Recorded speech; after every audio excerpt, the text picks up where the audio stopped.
हम जब कॉलेज में थे, बैठ जाओ, आजा बिल्कुल है, जगह है, तो हम पढ़ा करते थे कि तलवारों की धारों पर इतिहास बदलते देखा है, जिस और जवानी चलती है उस और जमाना। लोग बहुत तरह तरह के कयास लगाते थे और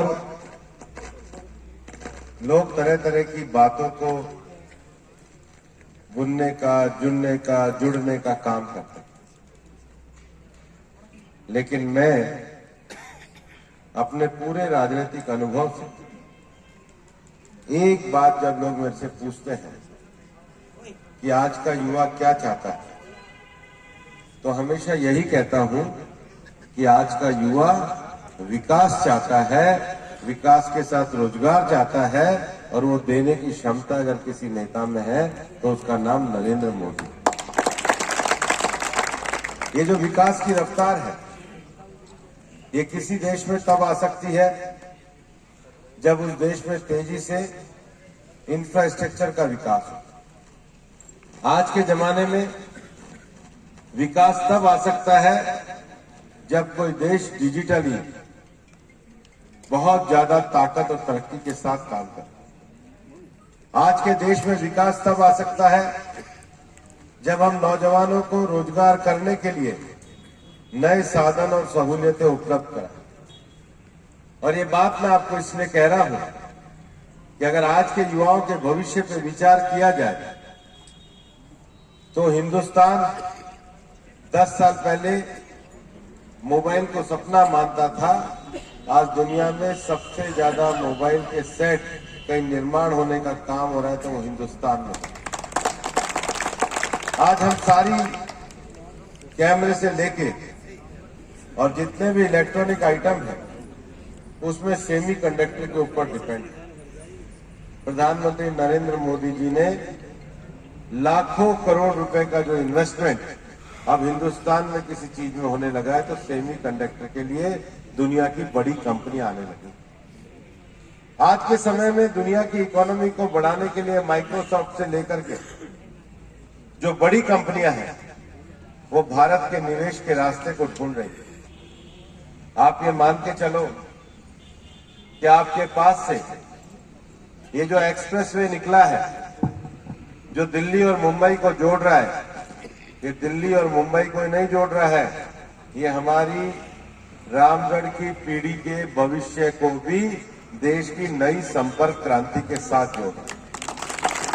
आज हिंदुस्तान में 10 साल में नए कॉलेज खुले, नए मेडिकल कॉलेज खुले, नए आईआईटी खुले, नए आईआईएम खुले। आज हम कृषि में इतना आगे जा रहे हैं कि नई क्रांति की ओर, नए चीजों की ओर जाने की बात कर रहे हैं। दोस्तों, कभी कभी हमें आपस में ऐसा लगता होगा कि हमारे लिए नया रास्ता क्या है और हमारे लिए नई मंजिल क्या है। ये नया रास्ता और नया मंजिल हम तभी प्राप्त कर सकते हैं जब हिंदुस्तान की अर्थव्यवस्था का आकार बढ़ा। मान लो रामगढ़ में आज लोगों की बाजार से सामान खरीदने की क्षमता 20,000 रुपए की हो तो सबके घरों में वही 20,000 रुपए घूमेंगे। अगर 50,000 की हो तो उतना ही पैसा घूमने लगता है। कोई गाड़ी खर्च करेगा, कोई पेट्रोल खर्च करेगा, कोई दुकान खर्च करेगा। और नरेंद्र मोदी जी की कल्पना है कि हिंदुस्तान की जो अर्थव्यवस्था का जो आकार है वो 10 सालों में $5 ट्रिलियन हुआ है, जो बढ़कर $60 ट्रिलियन हो जाएगा। हिंदुस्तान दुनिया की तीसरी बड़ी अर्थव्यवस्था बने। लेकिन आज के समय में कोई देश बड़ी ताकत केवल इसलिए नहीं बन सकता है कि वो देश आबादी में बड़ा है। बड़ी ताकत बनने के लिए जरूरी है कि उस देश का जो शासन हो वो उसमें कंटिन्यूटी हो। रोज रोज आदमी ना बदले, रोज रोज सरकार की नीतियां ना बदले। और हमने 10 साल में नरेंद्र मोदी जी के नेतृत्व में हिंदुस्तान की जिन नीतियों के कारण हिंदुस्तान को 5वीं बड़ी अर्थव्यवस्था बनते हुए देखा है, उन्हीं नीतियों पे इस बार अगर हम वोट की मोहर लगाएंगे तो 2027 में हिंदुस्तान दुनिया की तीसरी बड़ी अर्थव्यवस्था होगा और रोजगार के जो साधनों को, जो अवसर खुलेंगे, वो हमारी इस पीढ़ी के लिए खुलेंगे। 10, 15, 20 साल पहले गांव में 1 या 2 लोगों के पास कार हुआ करती थी। आज इतनी बड़ी संख्या में जो मैन्युफैक्चरिंग होने लगी है, उसके कारण नए नए विषयों में, नए नए रोजगार में गति आने लगी है। लेकिन इतना भी नहीं है कि हम केवल डिजिटल क्रांति से डिजिटल फ्रॉड पे न पहुंचे। एक खतरा हमारे इलाके में भी बहुत घूमता है और इसलिए आज मेवात के इलाके के बैठे हुए मेरे नौजवानों को मैं ये आह्वान करना चाहता हूं कि आप डिजिटल क्रांति की बारीकियों से जुड़कर उसको क्राइम की ओर न लेकर के जाए, उसके द्वारा अपने व्यवसाय और व्यापार को पकड़कर दुनिया में व्यवसाय की बुलंदियों को छूने का काम करें और वो करने का काम भारतीय जनता पार्टी नरेंद्र मोदी जी के नेतृत्व में करें। मैं नौजवानों को आज ये आह्वान करना चाहता हूं कि ये जो चुनाव है और इसका जो सपना प्रधानमंत्री नरेंद्र मोदी देख रहे हैं, वो विकसित भारत बनाने के लिए देख रहे हैं।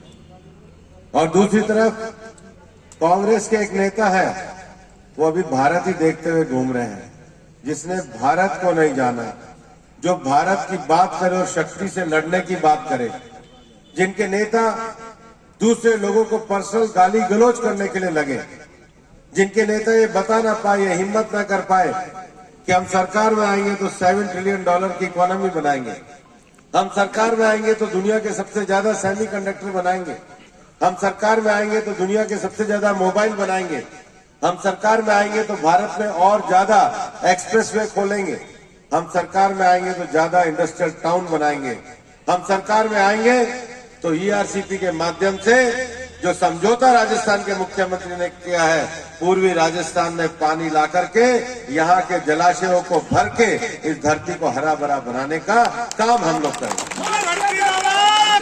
और इसलिए कहा जाता है कि लोग मोदी को क्यों चुनते हैं? जो सपनों को हकीकत में बुनते हैं, वही लोग मोदी को चुनते हैं। और ये चुनाव मोदी की गारंटी का चुनाव।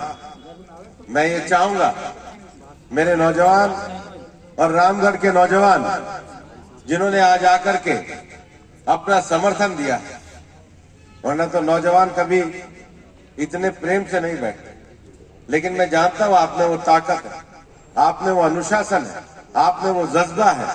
और इसलिए एक बात का ध्यान रखना, हमेशा हार इसलिए होती है कि हम आपस में बिखरे होते हैं। हम विधानसभा में भी इसलिए हारे थे भाई। आज ये मंच दूसरा है। आज हमारे पाटा जी, हमारे सुखवंत भाई, हमारे जय आहूजा, डॉक्टर करण सिंह जी, स्वामी जी, चौधरी साहब, आज हम सब लोग एक मुखी और एकजुट होकर के आए हैं कि रामगढ़ में हम 1 लाख वोटों से चुनाव जीते। हमेशा जिंदगी में जीत उसकी होती है जिसमें एकता होती है, और तरक्की उसकी होती है जिसका विजन है। हमारी एकता नरेंद्र मोदी जी को जिताएगी और नरेंद्र मोदी जी का विजन भारत को आगे बढ़ाएगा। इसलिए इस चुनाव में वोट